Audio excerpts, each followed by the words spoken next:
Good evening, my friends. Thank you all so much for being here, checking out the video, stopping by, whether you're here every day, and there are many of you that are here daily. I really appreciate that. Thank you so much for continuously checking in, and perhaps it's your first time. Thank you for stopping in as well. Let's go ahead and listen to some more from Clannad. We're going to listen to this track, of which the name I dare not try to pronounce, and off of the album, Flame. I hope that I'm correct on that. We're going to listen to this track that I shall not try to pronounce because it was suggested and sponsored by Yerkuflor. Yerkuflor, thank you so much for the recommendation. Really appreciate the support as well. Now, I did see in the comments, because some of you had mentioned this down there, but Moya, who was, of course, one of the main members here of the band, had passed away in the past few weeks or so. I did see that in the comments there. So, Yerkuflor, you said you chose this track. You see that Moya is going to be leading this particular song, and I'm very happy to listen to her. Absolutely. I mean, yeah, no doubt about that. I'm excited to see what this track has in store for us. So let's go ahead and pull it up right now. We will discuss it a little bit after. And it's also the final track on the album, just for context.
When you think about it in the context of ending the album, it's such a joyful, upbeat, and well orchestrated and layered piece of music. I like how it progresses, continuously adding more sounds and instruments.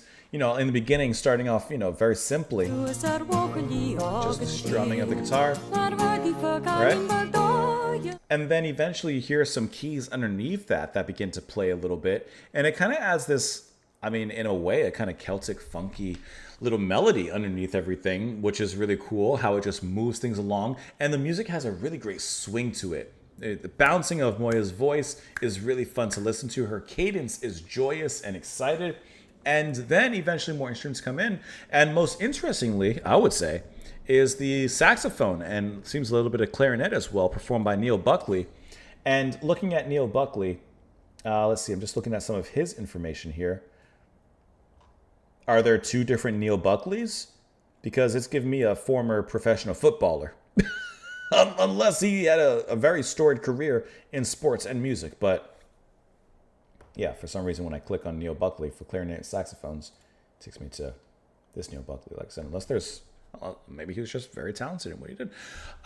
Which is really cool because I wasn't expecting to hear that particular sound and instrument in this context. And I like how it starts off kind of with slow and soft blowings of that, and eventually kind of giving it a little bit more, but never so much that it takes away from the music or takes away from Moya's singing, which, like I said, is joyous and bountiful. Bountiful. It does both, and it has both. And I love how you have more mandolin that's entering. Just like I said, it's just soft blowings. Then you get this part, which those hits, brief as they are, almost seem like it's going to move into a further jazzy direction with those saxophones taking lead. But it doesn't. It just gives it a little bit of a hit, a little bit of a relief, and then it moves on to that stroll through these particular fields. And that picking sounds really delightful with that soft blow right underneath it.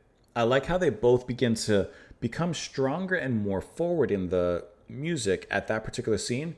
And then eventually they back off when Moya comes back in.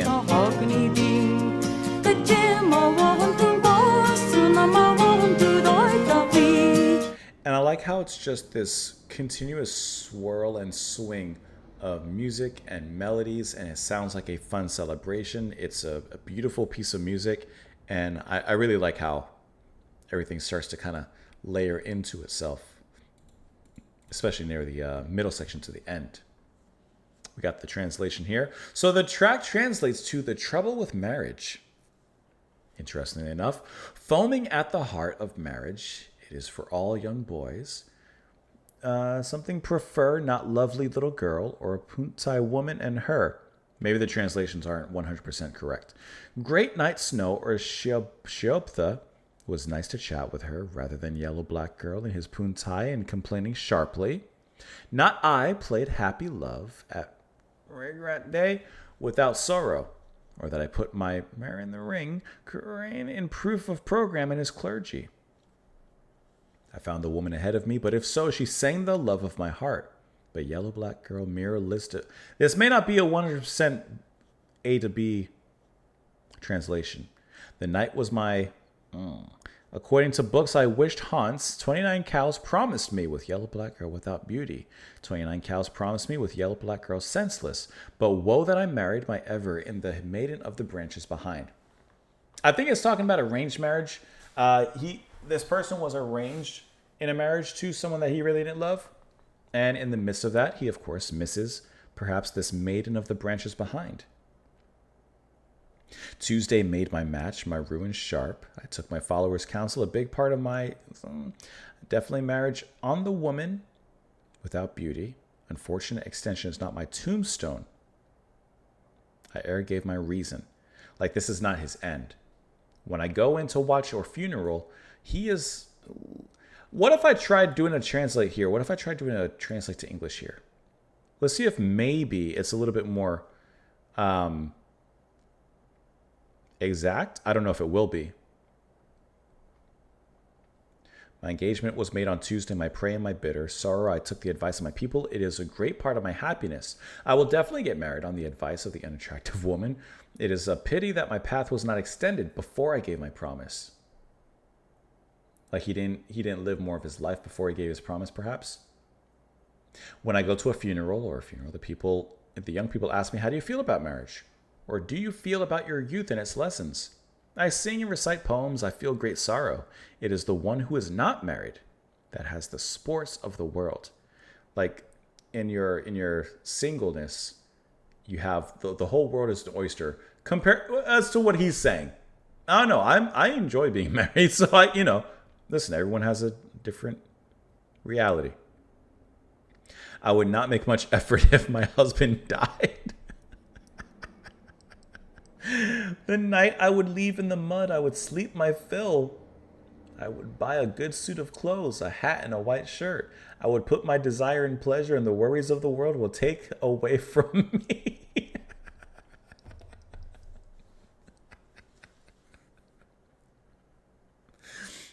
I'm sorry, but the line, I would not make much effort if my husband died, kind of is funny. And this ends the album as well. That's kind of funny. I mean, like on one hand, of course, it's not funny, right? She's been put into this arranged marriage, which she's stuck in, and she'll never get to experience all the life's joys that she wants to experience and do what she wants to do. But man, is she counting the days. I would not make much effort if my husband died. I think that's funny. I think that's funny. You let me know what you guys thought of the track, of course, in the comments down below. Your Floor, thank you so much once again for the support and for the request. I truly appreciate that. I love that line. Please let me know your thoughts down there. I hope that you enjoyed the rest of your day. Come back tomorrow, and I will see you all then. Bye, guys.